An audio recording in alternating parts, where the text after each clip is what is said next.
State Representative Rudy Hobbs, who's also the Michigan State House Democratic floor leader. I guess he was counting his votes today because we got, 2 state senators and 2 state reps in the room today, which is great. But he's going to touch on education as well, and so we can pose some of those further questions to not only the state rep but also back to the public school board member. So without further ado, State Representative Rudy Hobbs. Before we get into one of my very favorite topics of education, I do want to make just 2 quick recognitions. Rashida Tlaib, who is the Minority Vice Chair of APPROACH and very integral part of our leadership team in Lansing, and she is an absolutely wonderful rep, and I think she's almost like the model when it comes to constituent services and caring about her community. She is the model rep. So just wanted to make sure we recognize her. I'll be very honest with you. If there's one issue that got me into politics, it was education. Ever since I was 16 years old, all I wanted to do was be the best first grade teacher that I can be. So I went to college, got a great degree, went back, got a master's degree, and I was a first grade teacher. I have 3 beautiful daughters. One daughter that's actually getting ready to go to Spelman College this year. That's right. Education is something that I value a great deal, and I always tell my daughters that that I work very, very hard to make sure that you have a great education. And the only thing I ask of you is to go out and make A's and B's. C's in my house are not accepted. Period. Nothing but excellence. And that's the same type of approach that I think all of us should have when it comes to education. That we want nothing but these young people's best. Yes. And that's it. And that's all that we're going to accept. Because as a first grade teacher, I always believed that if I walked into that classroom as your teacher and I had this expectation of you, you're going to get there. Because all young people want is someone to know that they love them and hold them accountable. And I think that's where we've dropped the ball at. Oh, we love them. We love them, but we don't hold them accountable. And that's something that I've been out talking to people about. But I'll share this. When I'm in Lansing, those are the conversations that I have with folks. It's accountability. That is the most important thing that as a legislator I feel like that we can do for not only school districts, but for educators, for parents, and for our kids. When I look at a piece of legislation, I look for accountability. Now look, I'll be the first one to say though, over the last several years, we have dropped the ball in Lansing. And we're moving down a very dangerous path in Lansing where we're going to look up in about 10 years from now, we're not going to have a public school system. We're already losing our public school systems, right? So we're creating systems that where the kids who have resources, where their parents can move, their parents can put them in a different school, they have opportunity.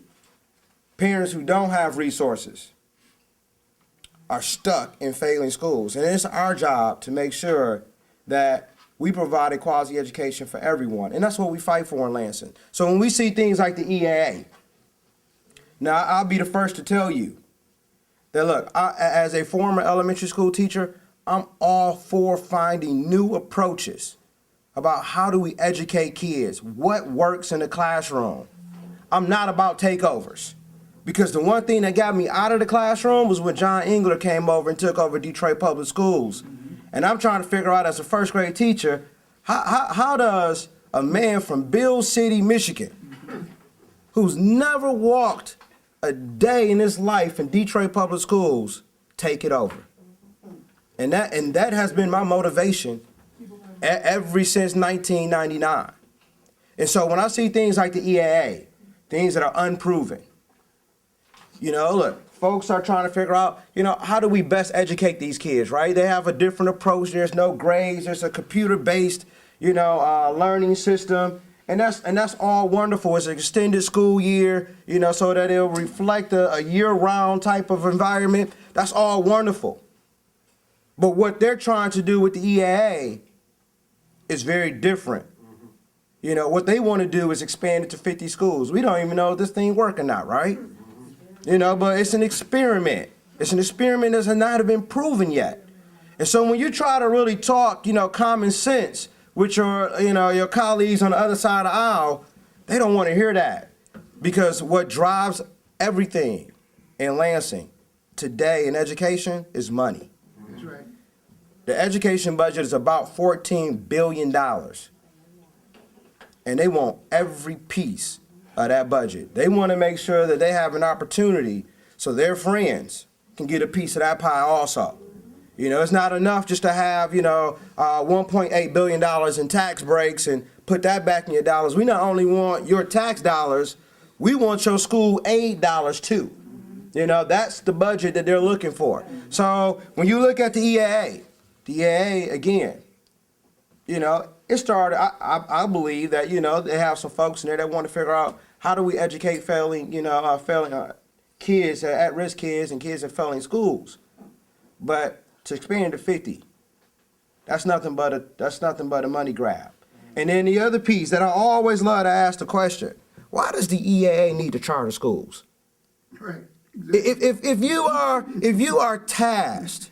If you are tasked with educating and turning around the bottom 5% of schools in this nation, in this state, your job is to take the bottom 5%, the lowest performing, and turn them around. If that's your job, why do you need to charter schools? And I'll tell you why. Hey, because chartering schools, that's money. That's right. They don't want to charter a high school. See, that's expensive when you got to build labs, chemistry labs and there's science and biology. That's expensive. But if you do elementary school, that's all money right there, right?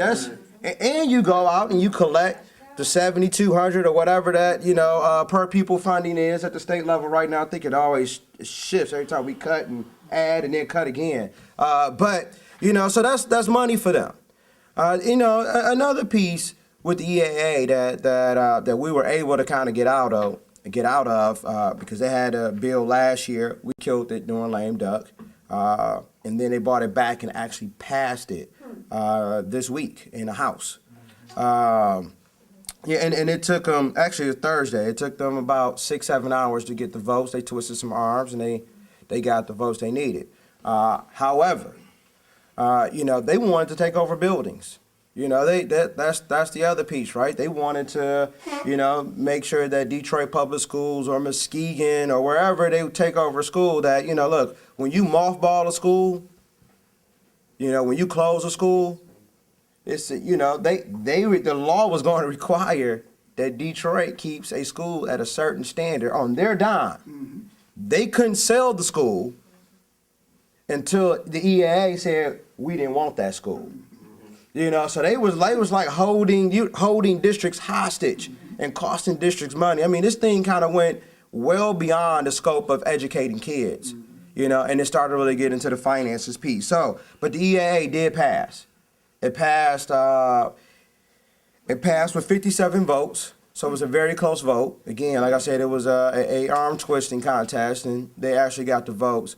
But the key tenets of it was that it moved to 50, and they're going to do it in stages. So I think the first year, they're going to jump up. They're going to add 12 schools almost immediately, and then they'll continue to add 12 till they get to their 50 number. Another big piece that's going on in Lansing is what you should start to look out for is the Michigan Merit Curriculum.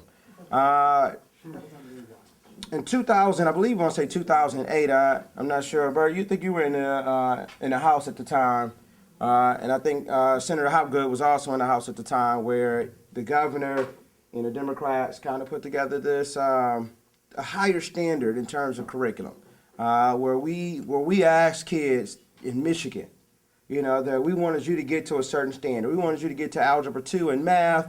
We wanted you to do a certain amount of years in biology, because before this, the only class that was required, and this blew me away, right? I mean, I'm an educator, right? You know, it still blew me away. The only class that was required was civics.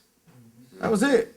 So you can kind of like, you know, make up a curriculum for a kid, and kid can maybe do a couple years of math, maybe, right? But we tried to give kids 4 years of math, but they didn't have to do it. And so what we did was we put down some curricular requirements. And so now we're getting this push from Republicans on the west side of the state to change, and what I would say, water down our Michigan American curriculum, where we don't require Algebra 2 anymore, that where we, the career tech piece, we have some career tech folks on the west side of the state that believes that by having such a stringent, inflexible curriculum system, kids aren't able to become welders anymore or mechanics anymore. What y'all think is important, though? I mean, I think, you know, look, we have a process in place right now in our curriculum where kids can get personal curriculums to do those things. So we're having those conversations right now in Lansing about the future, about how we move down this road and provide, you know, ample opportunity for career tech, but also preparing our kids for a future, a 21st century type job market. Not, you know, something of the past, but making sure that we have the skills to critically think about how to tackle certain issues, because I think that's what's going to help Michigan out in terms of positioning ourselves and moving forward from an economic standpoint.